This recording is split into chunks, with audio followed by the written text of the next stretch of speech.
Can you feel your heart beating? Thump, thump. Ever wonder what's going on inside the veins of your arms and legs? And what's up with bleeding when you get a scrape? You don't have to yell. Oops, sorry. It's time to find out how your heart, blood, and blood vessels work together as you take the best ride of your life. It's a trip through the body's circulatory system. Your adventure begins in a tiny drop of blood. Have a nice trip. See you next fall. Saddle up that cell. Giddy up. Whee! See the red thing that looks like an inner tube without the hole? Yee-haw! It's an erythrocyte, and it's one of the 3 cellular components, or formed elements, of blood. We'll meet the other components later. An erythrocyte is also known as a red blood cell, and it's your ride. This red blood cell is just one of millions found in a drop of blood. These cells carry oxygen. No, they don't carry it in a suitcase or a backpack. Instead, the oxygen attaches to a chemical called hemoglobin that's found in red blood cells. With hemoglobin's help, blood can transport oxygen to all parts of the body, including cells and tissues, which need a constant supply of oxygen, O2, in order to work. Nice job, Red. Go with the flow. Busy red blood cells are always on the move. But how do they flow from one part of the body to another? The blood they travel in is full of a substance called plasma. Plasma contains some dissolved proteins, but is mostly water, about 90%, which lets blood flow pretty well.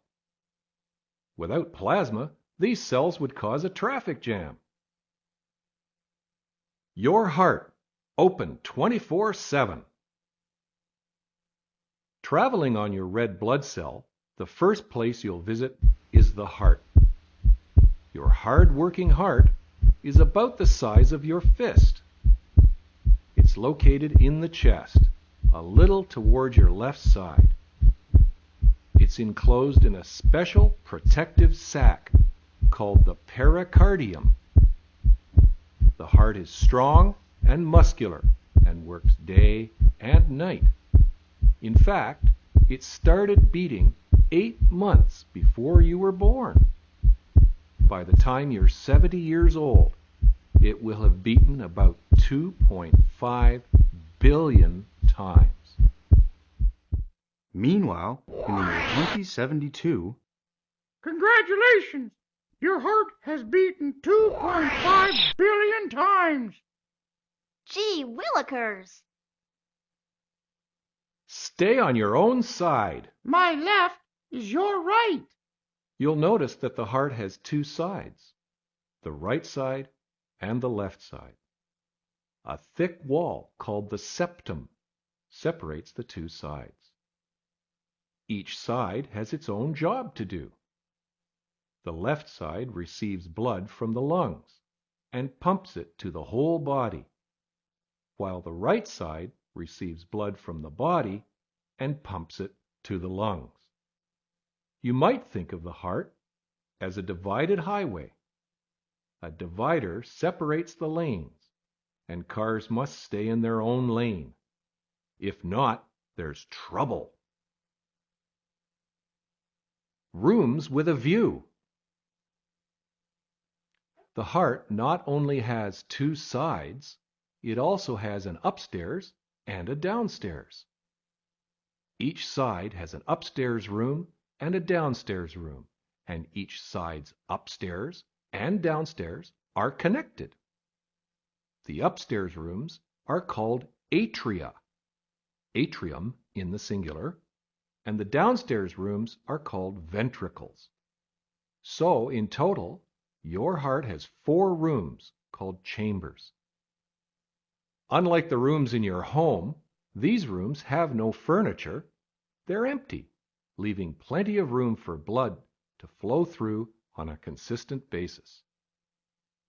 I wish my room looked that clean. Beat it! It's like Grand Central Station here in the heart, with blood flowing in and flowing out with each beat. Each time the heart beats, it squeezes and then relaxes. This action sends blood through the heart and into blood vessels that go to different parts of the body. This left atrium is a nice place to visit, but don't get too comfortable here. You're moving down to the left ventricle. Hold on to your cell. You're going to the left ventricle the hard way, through a hole in the floor. Holy moly! Shut the door. If you look up, you'll see that you just went through the mitral valve. That thump was the sound of the valve closing. Heart valves are one-way doors that keep blood flowing in the correct direction. When the left atrium contracts, or squeezes, the mitral valve opens. This lets blood go through to the left ventricle. Then the valve closes and the ventricle contracts, pushing the blood out to the rest of the body. There are thin, strong cords that connect the valve to the ventricle wall and help keep the valve shut. Like most pumps, the heart can function with slightly leaky valves. With more serious valve problems, the valve doesn't close or stay closed properly. This lets blood flow back from the ventricle into the atrium. This makes the heart have to work harder, which could damage it. But when everything works well, blood goes through the valve and keeps going where it is supposed to go. Everything looks good in here. Pumped up. The left ventricle is a megamuscular chamber. Its walls are thick and strong. They have to be, because they pump blood out of the heart and send it to the rest of the body. That's where you're headed too. Around the world. Blood doesn't just slosh around in your body after it leaves the heart. First, it goes through another valve, the aortic valve. Then it travels through blood vessels, which are like the tunnels of a super subway system. The main goal of blood vessels is to nourish body cells by bringing them things that they need, like oxygen. Blood travels throughout the entire body in different types of blood vessels. The main kinds of blood vessels are arteries, capillaries, and veins. Arteries carry blood away from the heart. Veins carry blood to the heart. Capillaries connect arteries and veins. If all the blood vessels in the human body were lined up end to end, you'd have to travel about 60,000 miles to get from one end to the other. That's equivalent to going around the world twice. Come on, one more lap. The arching aorta. Arteries are big. All arteries have thick, elastic walls. These walls have 3 layers, each with lots of give, so they can expand as blood passes through them. The artery you're traveling in as you leave the left ventricle is called the aorta. It's the biggest artery in the whole body. It's an important one, too, because all blood travels through it before heading off to other places in the body.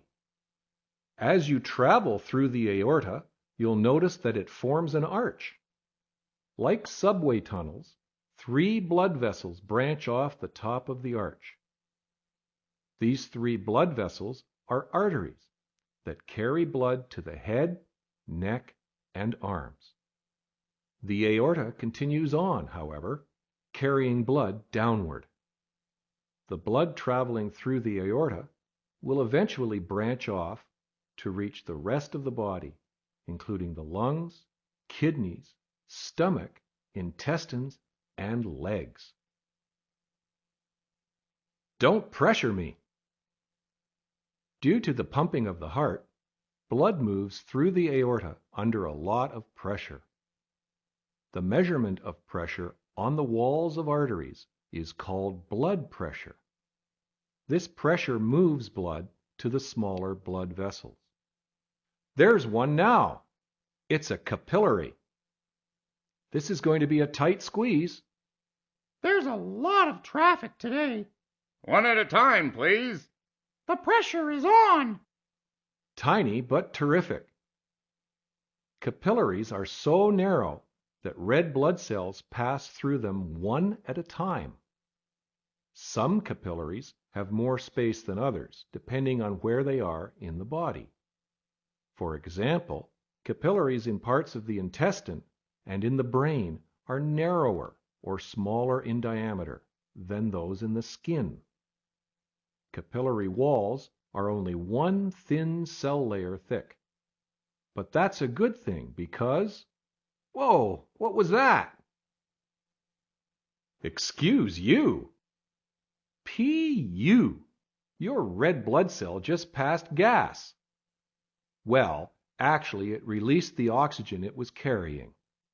And this type of gas doesn't really smell. The oxygen passed through the capillary wall. Good thing these walls are so thin, and was picked up by a body cell. Then the body cell released carbon dioxide, CO2, a waste product, which passed through the capillary wall and was picked up by red blood cells. Special delivery. Why, thank you. Will you take this? But of course. Don't leave yet. There's more to come. Not only has oxygen arrived at this lucky little body cell, but nutrients have too. When oxygen from the red blood cells and glucose, a kind of sugar absorbed by the bloodstream from the digestive tract, meet in a body cell, they react to produce energy, carbon dioxide, and water.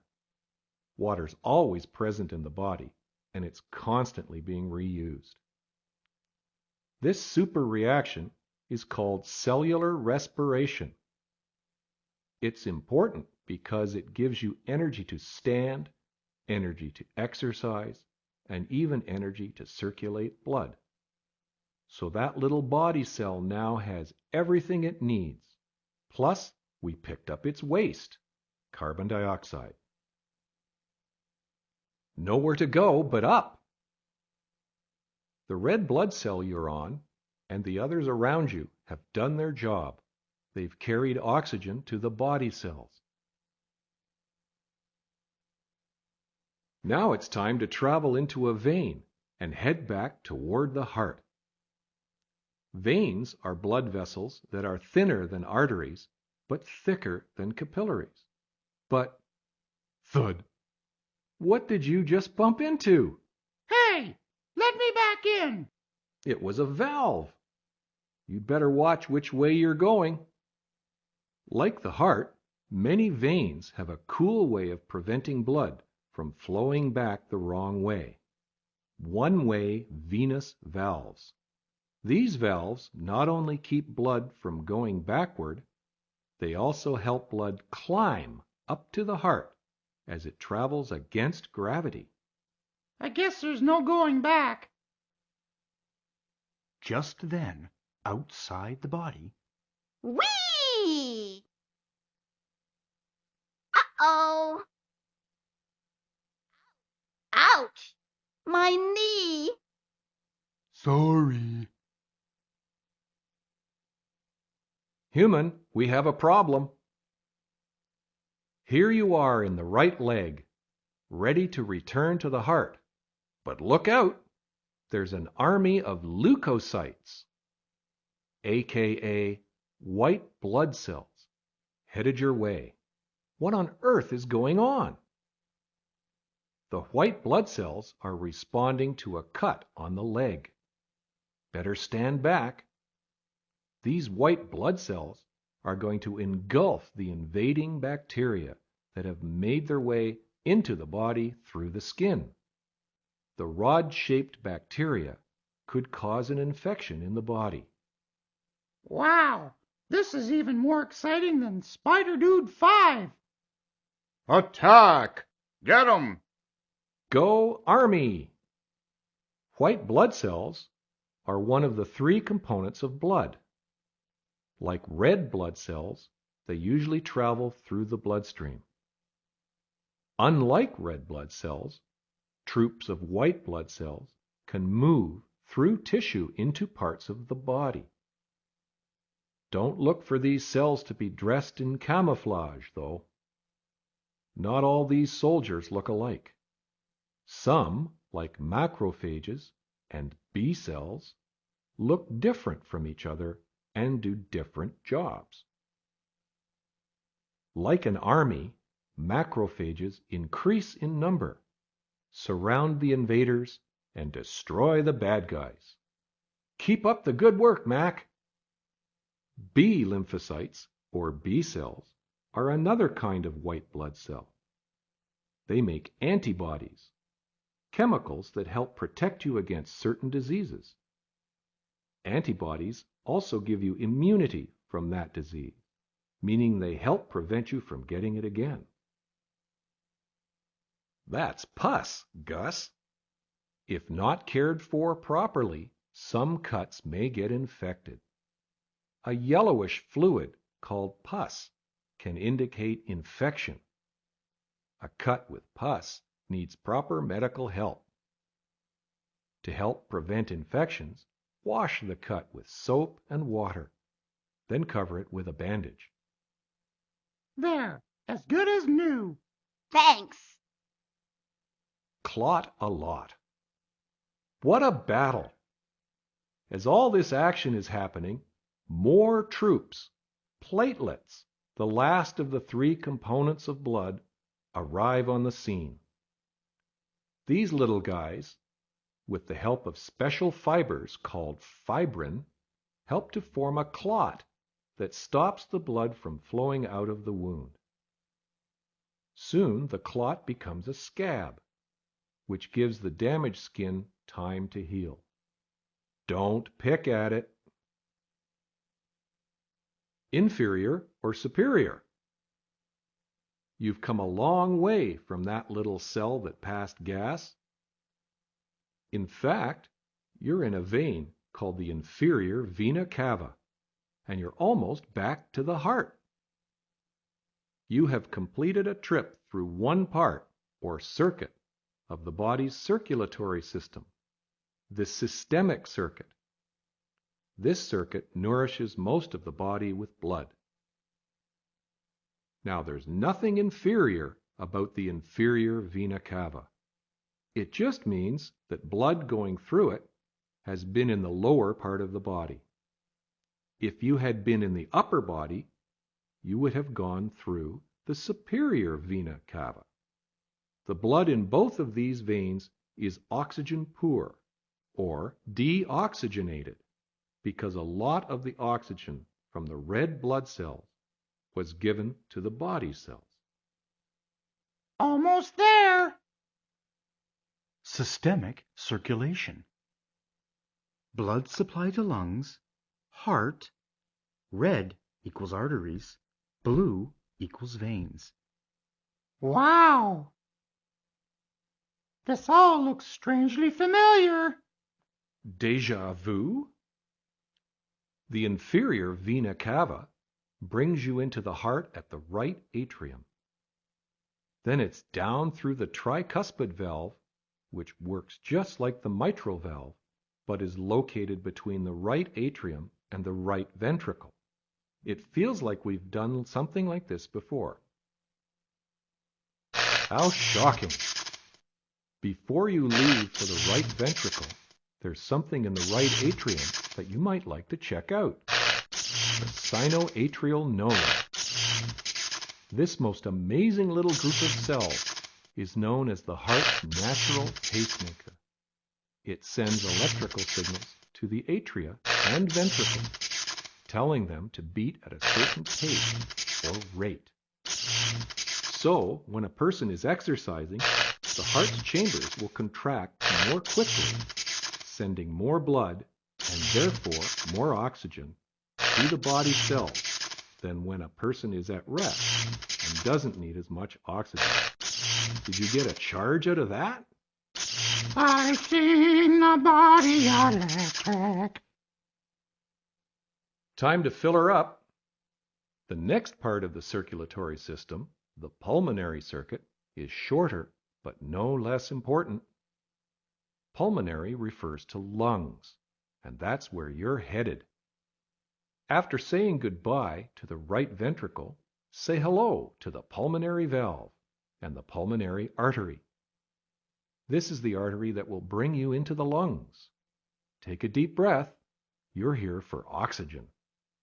A hearty review. Have you ever traded part of your lunch for a part of your friend's lunch? Well, it's the same in your lungs.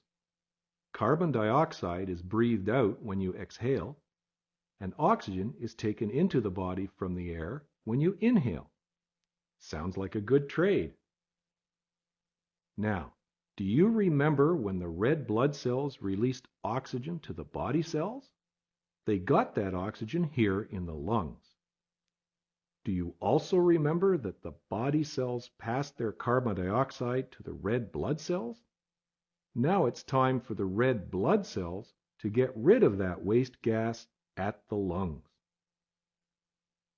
This gas exchange takes place in the lungs' alveoli, or air sacs. Capillaries surround the alveoli. As you saw earlier, capillaries are so thin that the gases are easily exchanged here. Isn't that refreshing? We're paving the way for the gas exchange. Heartward bound. After this great gas exchange, the blood goes back to the heart. This blood is called oxygenated blood because of all the oxygen it's carrying.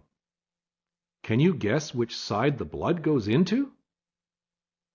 Yes, it goes into the heart's left side, and blood will now be pumped out of the left ventricle and on to the body's cells. Blood enters the relaxed atria. The atria contract, pumping blood into the ventricles. The ventricles contract, pumping blood to the body. The pulmonary and aortic valves close. Heart to heart. The last part of the circulatory system is the coronary circuit. It's the shortest circuit in the body, but it's important because it supplies the heart itself with blood. As blood leaves the left ventricle through the aorta, blood vessels called coronary arteries branch off the base of the aorta and bring blood to the heart cells. Without this supply, the heart cells couldn't survive. Coronary veins carry blood away from the heart. For all your hard work. Aw, shucks. Fighting plaque. Oh no! Look at that sticky gunk on the walls of this coronary artery. It's plaque. No, not the kind that can build up on your teeth. The plaque in arteries is a fatty substance. An unhealthy diet, especially lots of fatty foods, can cause plaque to build up in people's arteries, which can lead to a clog in a coronary artery. Think of the pipes below your kitchen sink. If too much gunk builds up, water can't pass through the pipes. Then it's time to get the plunger. Scram! Adults with lots of plaque in their coronary arteries are at risk of having a heart attack. Some of this nasty plaque may prevent blood from reaching heart cells. Without oxygen, these cells become damaged. When this happens, a doctor has to unclog that artery. Treating your heart well helps prevent heart trouble. 2 heart-smart ideas are to eat right and to exercise. This way, the heart can be buff and healthy. This advice is straight from the heart. Thanks. The Circulatory Story. You've visited 3 kinds of blood vessels, hungry body cells, and the 4 chambers of the heart. Plus, you've seen breathtaking views of the lungs. If you'd like to go again, you'll have plenty of chances to catch a ride, because the heart beats about 100,000 times per day. Blood circulates through the body over and over and over each day of your life. Many things must happen in just the right order to ensure that everything in this incredible body system works properly. So the next time you feel your heart beating, or think about your veins, or get a scrape, remember your trip through the circulatory story. You must admit, it sure is great to circulate. Around and around, thousands of times each day. Red blood cells must get really, really dizzy.